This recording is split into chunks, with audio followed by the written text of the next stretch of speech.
Hey everybody, it's Roger with Kinsta. I'm joined by a new friend today, Jordan. Hey Jordan, how are you? I'm doing really well, Roger. How are you? I'm doing great. Jordan, we kind of have interacted and gotten to know each other over LinkedIn. I really love your posts about different aspects of the website world. And I'm curious though to learn your background. Like, how did you get to this point in your career? Where did you go to school for anything? What did you study? Yeah, no, this was very much birthed out of the desire to have a better dorm room. Really was this founding story for Coalition. My brother had begun some drop shipping e-commerce sites in the early 2000s when we were roommates. Again, pretty bad studio on the University of Washington campus, and we had kind of wanted to do something a little bit nicer than that. And ultimately, e-commerce and digital marketing paved the way. Neither one of us wanted to do that long term. We thought it was a bridge. Ultimately, it ended up being a bridge to itself, and so we ended up kind of abandoning future career pursuits and really going all in on digital in the early 2000s, and have been doing it for the last 15 years as Coalition Technologies. Excellent, excellent. So when you were at school, did you make it to any classes? Were you studying anything relevant to this? No, not at all. I had some computer science classes. I was doing a little bit of web development for an employer I had at the time, but I was planning on going to law school, and Joel was planning on becoming a financial analyst, but was doing some programming on the side. So both of us had a little bit of that technical background, but really not something I would consider educationally motivated. Very interesting. And at the time when you were building these sites, is this in Perl? Like, what were you guys using to build these first sites? We're going way back. We were mostly just working HTML, CSS, PHP. Got in on some of the open source stuff pretty early. Built some Magento builds, Yahoo web stores, WordPress certainly. So we were kind of tailor, soldier, tinker, spy sorts. Kind of didn't have much loyalty to any one platform. Just wanted to find out which one we could get to work best and market best. Okay. Also got into Shopify quite early as a result of that, and BigCommerce and a few others too. Excellent, excellent. So jack of all trades, whatever's working best for that moment in time. That's it, yep. Very cool. So as you've kind of come through the years, and we've talked about this in a post the other day where you were kind of highlighting the benefits of WooCommerce. We've seen things go open source, then closed source, open source. Where do you see the shifts happening today, and why should businesses think in different ways about these platforms? Yeah, I think when we first started, there really wasn't any consolidation in the market that was available for small businesses from like an e-commerce software platform standpoint. It was, if you were small, you just had to figure out how to do it, and you did it through hard coding. You did it through something like WordPress or Drupal or Joomla or many other open sources that were popular at that time. Because you just couldn't afford to get into a CMS. It just really wasn't available to you. That was our experience. We had to build it, and we had to find somebody who was helping us build it, and the open source communities were great for that. Yeah. Over time, we saw consolidation happening around a few economically driven players. So, in e-commerce specifically, Magento sort of became that one. And of course, today, Shopify has really managed to take what was a pretty fractured market and has consolidated it back around their brand and their product.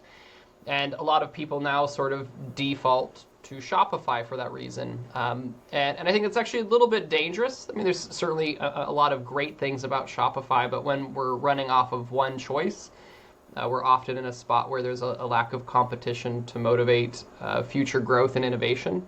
And that's still, I think, a part of the WooCommerce story and WordPress story for us. We're doing a lot of things that we maybe would have a harder time doing for a small business on a budget, and certainly in some restricted categories that would otherwise just, again, on Shopify would probably be problematic or challenging. Absolutely. And I think there's an interesting parallel right now with the whole TikTok debacle, right? And everybody who's put all this time and effort into TikTok, and then, overnight it can just go away. Yeah. And I think, it always goes back to the digital sharecropping conversation that's been going on for decades at this point. And I have to remind people of it, and they're like, what are you talking about? And I'm like, well, you can build your own thing and own it. Yeah. as we're moving into, so I'm traditionally, you're very search engine focused. That continues on, but now we're starting to get zero click. We've got AI search coming in. How do you see that role playing for businesses moving forward from a strategy perspective, from a platform perspective? What are your thoughts around all this? Yeah, it's a really interesting time to be in SEO, and certainly that is one of the things we still do best. As an agency, and I think maybe a little bit as a passion project for Joel and I, we're always trying to figure out how the things are going to evolve and kind of where they'll turn and pivot. And so we've been trying to develop strategies that play at the edge case of SEO for 15 years. So we've when Bing maybe had an opportunity, we wanted to make sure we knew how to do Bing SEO. Similarly, we've been paying attention to how to do Reddit SEO, how to do SEO in TikTok. We're always sort of playing at those edges. And I think AI is probably going to be the thing that really does give us that dramatic shift in search market shares, search experience, search expectations for users. And will really sort of upend what we've known for the last decade or so. Certainly the user experience is fantastic, right? We like to be able to chat and interact with our search directly, which is part of the reason we see so many zero-click searches at the top of Google these days. And certainly why ChatGPT has leapfrogged what Bing was ever able to accomplish in a matter of months. And so there's a lot happening there. I think one of the things that I've really sort of hung my hat on, and I'd still sort of double down and bet on today, I think the winner is going to be the winner who has the hardware connection for that AI search assistant.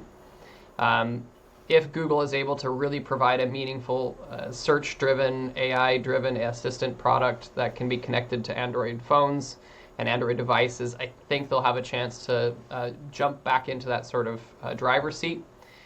Apple always has that shot because of the prevalence of the hardware, but they just have done really poorly on the AI side of things and on the search side of things.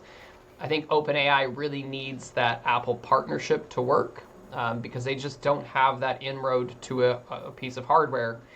Certainly Meta Ray-Bans have been big, but they're also glasses. It's not a Facebook or Meta phone. It's not a Meta watch. It's not a Meta earpiece.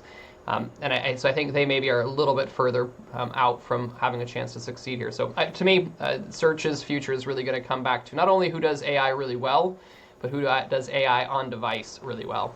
Okay, yeah, and I think, I was just having a conversation with somebody about this is, at some point I'm hoping Siri gets to the point where I can use it reliably, but I'll be able to just talk to it and I'll listen to its instructions and then I'll do what it's telling me. From a marketer's perspective, this sounds like a nightmare, like attribution. How do we prove our jobs at this point? Yeah. When you're thinking about this and when you're talking with clients about all of this, like how do these discussions look and the strategy looks for you? Yeah, all of it's about scales of time, right? So what's going to happen next? 2 years ago, 3 years ago, you could make a SEO plan for 18 to 24 months, double down on certain keywords, certain strategies, and you could run with that for a long time. Today, we're talking matters of months, probably. What's the shift like with some of these different search tools? Does Gemini come from behind? Does OpenAI advance? Does DeepSeek upend everybody's apple cart and we're all citizens of China? We don't know what's going to happen 2 years from now. And so I think when we're talking about clients, we're really sort of immediately focused what's going to move the needle and generate money today and in the next few months. The old era of talking about a 24-month timetable to SEO results, it's a lot less relevant than it was, again, a few years back. So now we're really trying to dial in on that, hey, what's the near-term opportunity? How do we start to get a footprint in the door with some of these different LLM tools where they are doing search functions for people? We are looking at attribution right now. The typical drive to your website is still valuable. My guess is ultimately when we see that sort of merger of hardware and software, we're going to get to the point where we're in a cookieless state anyways, and we're going to just rely on your Apple device that also is Apple Intelligence to tell a marketer that it happened. And all of our budget's going to be flowing into a hardware bucket almost versus sort of today where we think about a multi-channel sourcing type approach. Fascinating. Yeah, getting really deep into the weeds here a little bit. As far as industries that you think are most susceptible to this change, is there like one or three that you can kind of think about that really need to be thinking about this? Yeah, I mean, I think certainly from just the AI impact, I think anything where you are, as a business, are focusing on that top of funnel education discovery type content, you've really got to be thinking about what you're doing today and how you're going to set yourself apart as a unique source. So private membership groups, making the connection to your business, the product itself, that's going to be really a key piece of strategy, because you need people to leave the search function or leave the AI function to come to you. And if it's just information that you're offering for free and they can find anywhere, you're going to lose out as a result of that.